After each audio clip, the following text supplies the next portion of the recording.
Дагы бир жолу кутман таңыңыздар менен, ардактуу телекөрүүчүлөр. Сиздер биз менен биргеликте болгондугуңуздар үчүн биз абдан кубанычтабыз.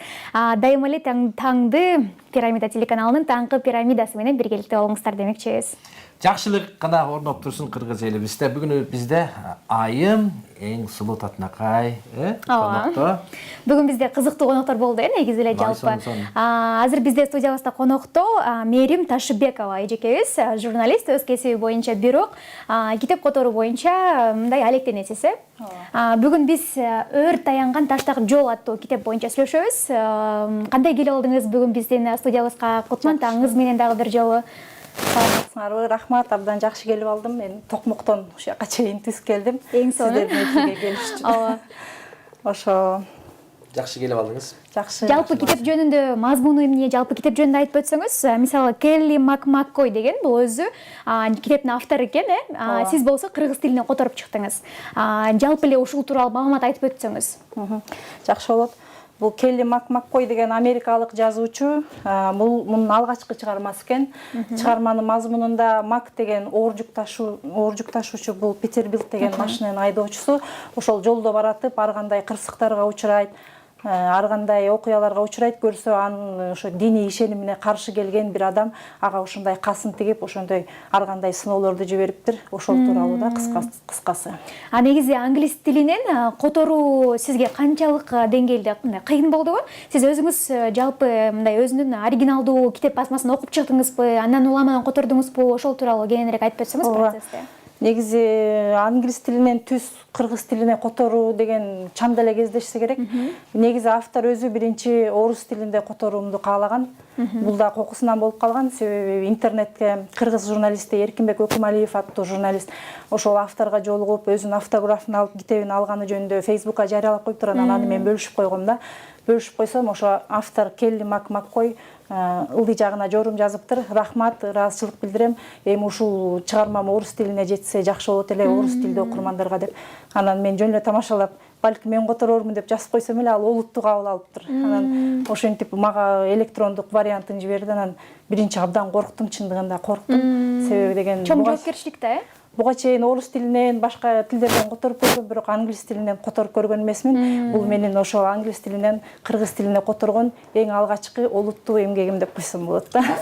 Кандай уруксат сурайсыздар мындай учурларда? Ошо автор өзү биринчи сунуштаган үчүн анан макул болдум да менчи. Бул китепти бир эле кыргызча эмес, орусча да котордуңуз. Эң алгачкы автор өзү орусча которулуусун каалагандыктан биринчи орусча котордум. Анан аны өзүм орус тилдүү болбогондуктан Алексей Немашкал аттуу менин кесиптешиме сунуштадым, ушуну редакциялап бер деп. Ага өзүнчө кол эмесин гонорарында төлөп бердим. Андан кийин аны редакциялап бүтүп, анан авторго тапшырдым. Андан соң бош болуп калганда, анан ушуну кыргыз окурмандарына да жеткирүүнү максат койдум да. Кыйынчылык болбойт го. Бул ар бир сөзүмө англистен которуш кыргызчага кыйынчылыктар болуп аттыбы? Албетте кыйынчылык болот да. Себеби деген автордун өзүнүн бир өзгөчө стили бар экен. Мисалы, Мак деген каарман жөнүндө окуя, анан ал Мак дагы башка бир каармандарга жолукканда ал кишилер өзлөрүнүн аттарын тааныштырбайт да, менин атым баланча деп.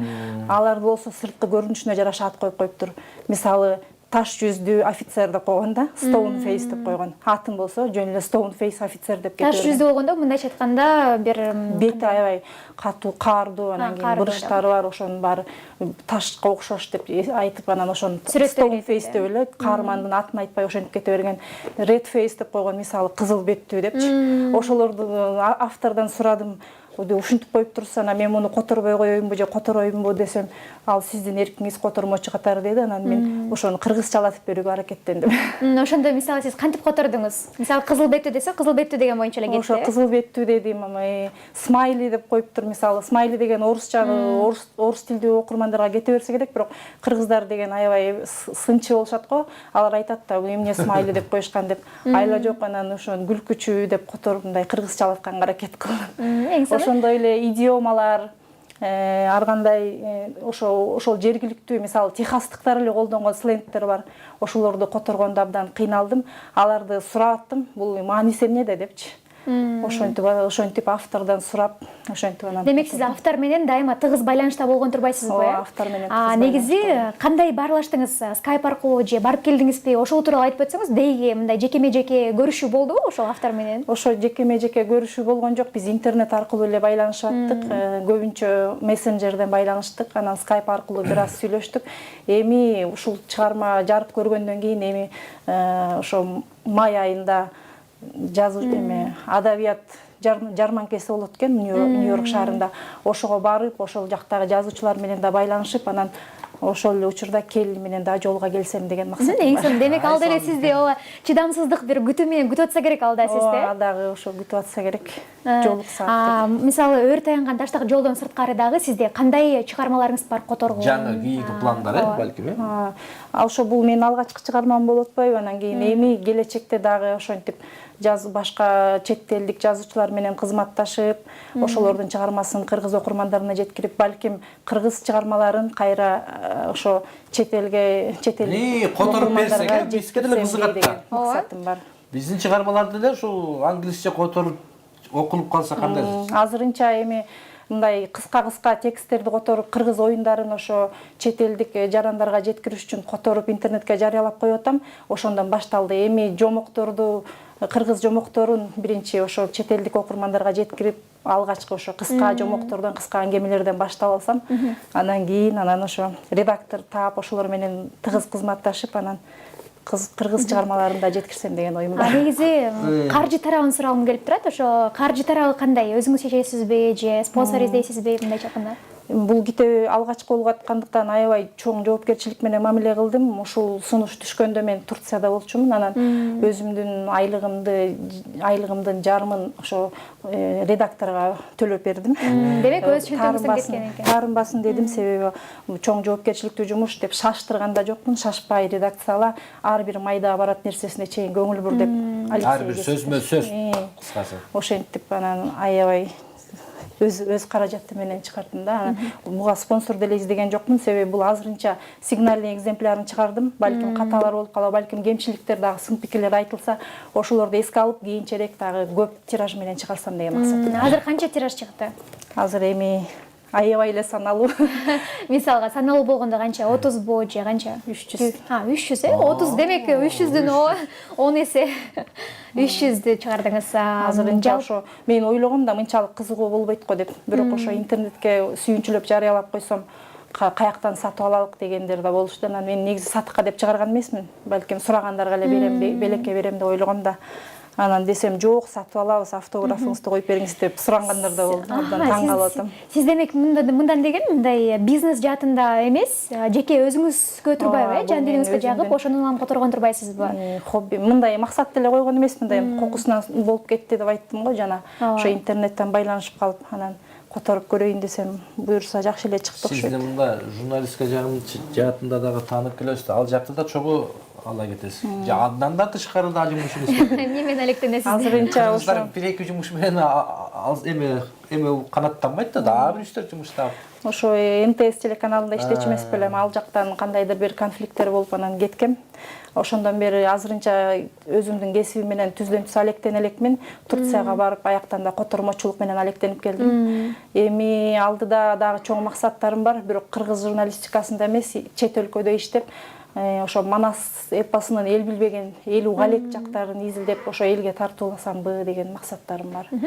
Эң мыкты, негизи азыркы учурда көп жеке сизде редактор катарында, учурда Котормочу редактор катарында да мектептеги китептердин туура эмес которулушу боюнча сурагым келип турат да. Өзүңүздүн жеке пикириңиз, жеке оюңуз кандай сиздики? Туура аз көйгөйгөптөр китептердин. Ошол которбоо боюнча маселе болуп министр алмашып атат, ал министр менен ошо эски китеп ошо министр менен кетсин деп жакын деле барып ушундай биз фикир алыштык. Муну экинчи класс менен биринчи класстын деле математикасын карасак эле, жок, бизге жаңы математика керек, бул эски министрдин колдоосу менен деп элдин башы айланып жатат да. Албетте, бул окуучулар дейм, бул биздин келечек ээлери болгондуктан алар кол түздөн-түз колдонуп, ошолор үйрөнө турган нерсеге албетте чоң жоопкерчилик керек. Анан министр алмашкан сайын китеп алмашуу деген бул менин туура эмес деп ойлойбуз. Туура эмес нерсе. Эски боюнча калган жакшы да. ошол бир эле бекитилиш керек да, бир программанан ар бир министр келген сайын эле алмашып берген туура эмес да. Жеке туура эмес которгондугу боюнча кандай көз караштасыз? Мисалы, көптөр туура эмес которуп атышпайбы? Мисалы, башкача ат менен айтып салып атышат, же болбосо аягына башкача мүчө улап салып атышат. Ошол тууралуу негизи эле кыргыз котормосу жолго коюла элек экен да. Мен деле сөздөрдү, терминдерди колдонгондо абдан кыйналдым. Кээ бирлерин мисалы балким интернетте окугандар болсо билер деп интернеттен суроо салып, анан кийин чоң адистерден кайра жооп бербей койсо чоң адистерден сурап атып, ушул сөздү кыргызча кантип колдонсок болот деп. Мисалы автостопщик деген бул жакта эң негизги каарман автостопщик да, ошо жол тоскон жүргүнчү. Анан сурасам, автостопщик деген сөз кыргызча которулбайт деп, анан кийин айла жок, эми жүргүнчү жол тоскон жүргүнчү официалдуураак болуп калса, ошентип которуп колдонгонго аракет кылдым да. Демек түздөн түз которулбай, ошол жүргүнчү катарында эле. Негизи ошо эл аралык сөздөр бар да, ошолорду которуп сөзсүз кыргызчалагандан айнанда көп көйгөйлөр келип атпайбы? Ошолорду дагы жолго коюш керек деп ойлойм да. Анан бирдиктүү бир норма иштеп чыгып коюш керек го деп ойлойм да. Себеби ар ким мен кааласам, мисалы тиги жол чырак деп которуп атам, кээ бирлер светофор деп атат, компьютерди ар ким ар кандай атап атат. Ошого бир бирдиктүү норма чыгарып, бир котормочулар үчүн дагы кандайдыр бир пособие чыгарып коюш керек го деп ойлойм. Асыл мына китеп боюнча жеке муну алгандар, окугандар болсо көбүнчө эмне маселе баяндалат? Албетте бар жол, жүк деп жатылбай, кыйынчылыктар болсо керек бул жерде. Перевалдарда, ашууларда калган кыйынчылыктар болсо керек. Негизи бул жерде бардык эле өлкөлөрдө болуш керек, кылмыштуулук чоң көйгөй эмеспи? Ошо өлкөнү кылмыш өкүлдөрү өзүнүн колуна алып алгысы келген. Ошол кылмыштуулук, анан кийин диний темалары бир аз чагылдырылып кетет. Анан ошо. Мо Келли Макмакойдун жалпы чыгарма автордун бир эле ушул китеп ушундай чыгармасы бар бекен, же да башка бир нече чыгармалар бар бекен? Бул анын Келлинин эң алгачкы чыгармасы. Бул негизи өзү дагы ошо оор жүк ташуучу унаа айдап, жолдо жүрүп, маалыматты ошол жолдо жүрүп топтогон да. Анан кийин бул дагы ошо приключениялар деп айтышат. Ошо кездешкен окуялары. Эми ушул бул алгачкысы экен да. Дагы алдыда болот го деп атам да, чыгармалар болуп калса балки мен менен дагы кызматташат. Ооба. Биз да сизге кыскача суроолорду берели, Нурайым. Ооба. Негизги мындайча айтканда блиц опрос да. Мындай болот. Сиздин жеке китептен сырткары, жеке өзүңүзгө байланыштуу болот да. Эң жакшы көргөн сиздин топ 5 китебиңизди айтып берсеңиз. Мен ошо негизи Чыңгыз Айтматовдун чыгармаларын көп окуйм.